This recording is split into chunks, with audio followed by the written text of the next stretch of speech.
This woman should be in jail. Literally, Hillary Clinton should be behind bars. And so should the people who worked for her who did this. This is so blatantly corrupt.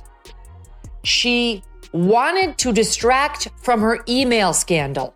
She cooked up a plan to accuse Trump of being a Russian agent in order to distract from her own. Hillary Clinton has spent years building an aura of inevitability, projecting herself as the unstoppable force meant to leave a permanent mark on history.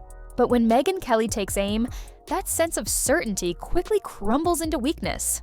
The critique doesn't just highlight Hillary's mistakes, it dismantles the entire legend surrounding her. Every rehearsed grin, every scripted chuckle, every speech heavy with entitlement gets flipped into a punchline. Megyn pulls away the polished image, exposing not a symbol of dominance, but a reminder of repeated shortcomings. Stole his first term as president. These absolute liars who run around trying to act like they're the protectors of democracy completely ruined it, tried to undermine it at every turn and at the highest levels with lies, with out-and-out lies that were really serious and changed foreign policy and changed the course of history in this country in Trump's presidency. And The roast kicks off with Hillary's most glaring contradiction, her relentless pursuit of power clashing with her inability to genuinely connect with people. Megyn frames it as a cruel twist of fate. The woman who longed to be seen as the most relatable leader in America could never quite master relatability itself. Every display of authenticity felt staged. Every attempt to appear down to earth came across like a scripted performance. Megyn highlights the irony that Hillary's biggest obstacle wasn't her opponents, but her own struggle to convince people she was truly genuine. Legitimate scandal. She made up a scandal about Trump being a Russian asset. And they banked on the intel agencies working with her to perpetuate this lie, and it appears they were only too happy to assist. That's what this scandal's about. Pieces of it we knew. New pieces are coming in by the day thanks to these declassifications. Then comes the ultimate downfall of Hillary's career, the East's 2016 election. Megyn paints the moment with sharp detail. Hillary had the full weight of the media, Hollywood's biggest names, billionaire backers, and global donors on her side. Yet she lost to Donald Trump, a candidate the establishment dismissed as nothing, more than a political sideshow. Megyn doesn't soften the blow, she drives it home. Hillary didn't just lose, she lost the one race everyone assumed was already hers. The roast casts it as one of the greatest political collapses in American history, a defeat so monumental, it reshaped the rules of the game forever. Hillary Clinton has a very weird and I think shitty marriage. I don't think she has a husband who is in love with her or faithful to her, and I think I can't really blame him because she seems to have accepted this behavior since the inception of their marriage. And so past his prologue, you're going to get what you tolerate. You know, what you permit, you promote. She spent all of her daughter's upbringing away, at work, at the law firm. Megyn digs into Hillary's sense of entitlement, mocking how she approached the presidency as if it were a coronation. Hillary didn't campaign like someone asking for votes. She campaigned like someone already decorating the Oval Office in her head. The arrogance was so obvious that her unspoken slogan might as well have been, "It's my turn." Megyn tears, apart this attitude by stressing a simple truth. Voters don't like being told what's inevitable. They want to be persuaded. And persuasion was the one thing Hillary never delivered.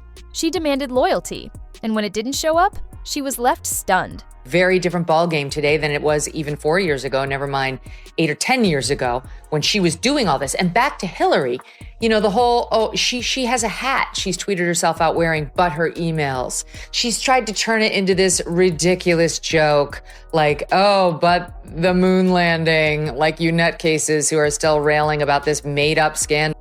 The scandals alone give Megyn endless material. From Whitewater to Benghazi to the infamous private email server, she runs through the list with the sharpness of someone who knows none of these issues were ever truly put to rest. Hillary's story ends up being less about leadership and more about simply surviving one controversy after another, not by proving her innocence, but by waiting for the outrage to fade. Megyn underscores the irony, a woman who dreamed of being remembered for breaking glass ceilings, is instead remembered for constantly dodging the shattered pieces of her own scandals. Hillary Clinton decided to drop an op-ed in the New York Times today that's entitled, "How much dumber will this get?" And she uses Signalgate and the messaging by Pete Hegseth and Mike Walls and JD Vance and Tulsi and others on there as the jumping off point to talk about it. Megyn doesn't just revisit Hillary's scandals, she dismantles her entire image by exposing a deeper flaw: her refusal to accept responsibility. Time and again, Hillary pointed fingers at the FBI, Russia, sexism, the media, and even the voters, as if everyone but her was to blame. Megyn roasts this as the ultimate escape from accountability, landing the harshest blow when she highlights how Hillary accused the very working-class Americans she once claimed to represent. Losing their votes is one thing, but blaming them for not worshiping you is another, and it turns leadership into bitterness disguised as analysis. The trailblazer myth also collapses under Megyn's critique. She makes it clear that Hillary's career didn't rise from breaking barriers on her own, but from riding the wave of Bill Clinton's success. Without his presidency, Hillary never would have had the platform she later claimed as her own, proving she didn't smash through glass ceilings. She simply walked through doors her husband had already opened. And Chelsea Clinton is not a nice person. And I think really is just sort of getting along based on the family name at this point. And so now she's got a daughter who I guess married a rich guy, but is struggling in her own right. Hillary's in a loveless marriage. She probably doesn't have a lot of real friends, just people who are glamours. And so she absolutely does have to write a fifth memoir and go on MSNBC and be told that she's amazing. Megyn doesn't shy away from the Bill Clinton factor either, calling out the hypocrisy at the core of Hillary's image. She branded herself as a defender of women, yet chose to stand by Bill through years of allegations and scandals, making her look less like a champion and more like an enabler. Megyn cut straight to the irony. Hillary's feminism always seemed strongest when it served her politically, but whenever loyalty to Bill was on the line, principles were pushed aside. The roast then shifts to Hillary's public persona: the stiff body language, the awkward laughs, the robotic attempts at humor that landed with all the charm of a machine glitching on stage. Every effort to appear warm and relatable only made her look more artificial, like a Saturday Night Live parody of herself, or as Megyn puts it, Siri trying and failing to tell a joke. The perfect metaphor comes when Megyn recalls Hillary proudly holding up that infamous red reset button mislabeled for the cameras, a stunt meant to show statesmanship, but ending up as pure slapstick comedy disguised as strategy.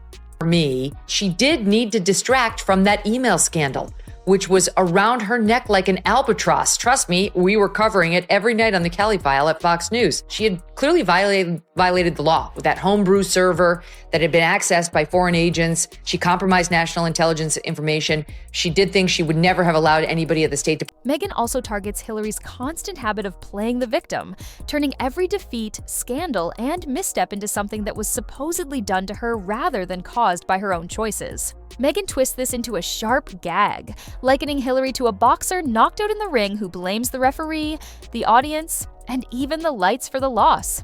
The joke hits because it echoes what many already suspected. Hillary was never as strong as she wanted the world to believe. Megyn then digs into the money angle, mocking the hypocrisy of a politician who rails against inequality while swimming in wealth herself, making it impossible for the audience to miss the contradiction. The roast doesn't stop there. Hillary's post-election years provide even more fuel. Instead of bowing out gracefully, she has lingered in the spotlight, endlessly rehashing 2016 through books, interviews, and documentaries, as if trapped in her own political purgatory. Megyn paints her as a washed-up athlete who refuses to retire, replaying the same game tape for anyone willing to watch. The punchline is brutal but undeniable. Hillary Clinton can't move on, and the world already has. Hillary Clinton decided to drop an op-ed in the New York Times today that's entitled, "How much dumber will this get?" And she uses Signalgate and the messaging by Pete Hegseth and Mike Walls and JD Vance and Tulsi and others on there as the jumping off point to talk about how dumb the Trump administration is. Megyn also tears into Hillary's endless attempts at rebranding. From First Lady to Senator, Secretary of State, and finally presidential candidate, each role came with a new slogan, a new image, and yet another new Hillary. But no matter how many times she tried to reinvent herself, the public always saw through the act. Megyn likens it to a bad movie rebooted every few years with fresh marketing and a new cast, only for audiences to walk out halfway through. The issue was never the packaging, it was the product. By the end, Hillary is no longer the untouchable figure of inevitability she once projected, but the punchline of her own ambition, a cautionary tale of what happens when entitlement collides with reality. Megyn doesn't just roast her politics, she dismantles her persona, her career, and the myth surrounding her. What's left isn't an unstoppable force, but a reminder that the biggest illusion in politics is believing victory is guaranteed. Megyn ensures the audience doesn't just laugh at Hillary's flaws, they witness the unraveling of her entire narrative laid bare. Hillary Clinton just weighed in publicly again on why she lost. And just in case you were thinking it was because she didn't go to Wisconsin, you are wrong. It is you, women of America. It is your fault. She now sits down for an interview and decides that the reason she didn't win is American females. That they didn't like that she wasn't perfect. Megyn doesn't just stop at Hillary's political failures. She dives into the contradictions that have shaped her entire public image. Hillary branded herself as a champion of women, yet time and again she sacrificed that image whenever it benefited her ambitions. Megyn skewers this hypocrisy with surgical precision, exposing Hillary's version of feminism as conditional. Abiek, costume worn for the cameras and discarded in the backroom deals. The comedy writes itself in the fact that after decades in the spotlight, Hillary has never managed to shake her reputation for inauthenticity. Those awkward laughs, stiff interactions, and over-polished attempts at relatability all become punchlines in Megyn's hands, making Hillary look less like a seasoned leader and more like someone still struggling to master the role of simply being human. She puts out this tweet, and it's a picture of her, a much younger Hillary, and the caption on the hat reads, "But her emails." And she writes in her tweet, "Bringing this back in light of recent news. Get a limited edition But Her Emails hat and support Onward Together groups working to strengthen our democracy." The nerve of this woman to have committed federal crimes and to have gotten off because James Comey didn't have the spine to bring it. And now seeing her political opponent get a different result and trying to take some sort of "I told you, but my emails, that was never a thing" lap is gone. Then comes the irony at the heart of Hillary's obsession with power, which Megyn flips into a brutal punchline.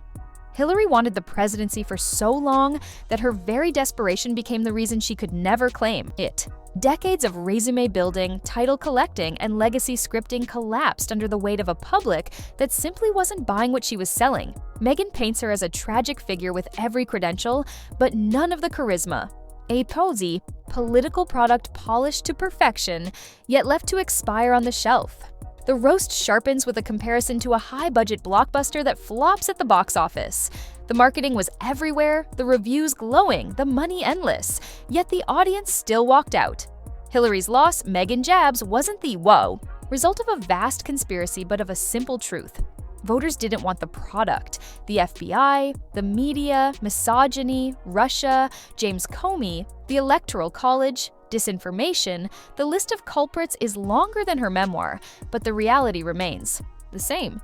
And that leaves me back to Schellenberger here. This is page 4 of his report. He writes as follows: the Russian reports, again, that the Dutch spied on, that we got our hands on, also claimed, and listen to this, I mean, you probably already know this stuff, Glenn, but claimed that Attorney General Loretta Lynch, okay, this is back in 2016, people, remember, Obama's president, Loretta Lynch is his Attorney General, and her DOJ/FBI are investigating the Hillary Clinton email scandal. And also now we learn simultaneously working with the Hillary Clinton campaign to bury that scandal in favor of. Megyn mocks what she calls Hillary's greatest political talent, turning her own failures into elaborate blame games. At some point, she notes, If everyone else is always at fault, maybe the problem was never them to begin with, Hillary's. Attempts to cling to relevance after 2016 become another goldmine for comedy, as Megyn dismantles the image of a behind-the-scenes kingmaker who keeps resurfacing in interviews, hinting at comebacks and whispering about being ready to serve. It's the political version of a washed-up rock star convinced the crowd is still chanting their name while the stadium sits empty. By the time Megyn is done, Hillary no longer looks like a titan of politics. And that's the sting. Megyn doesn't. Just expose Hillary's flaws. She shows how the very traits Hillary believed were her strengths, her experience, her ambition, her image as a trailblazer, were the same weapons that ultimately destroyed her. It isn't just a roast, it's a ruthless unmasking of the myth she spent decades trying to sell.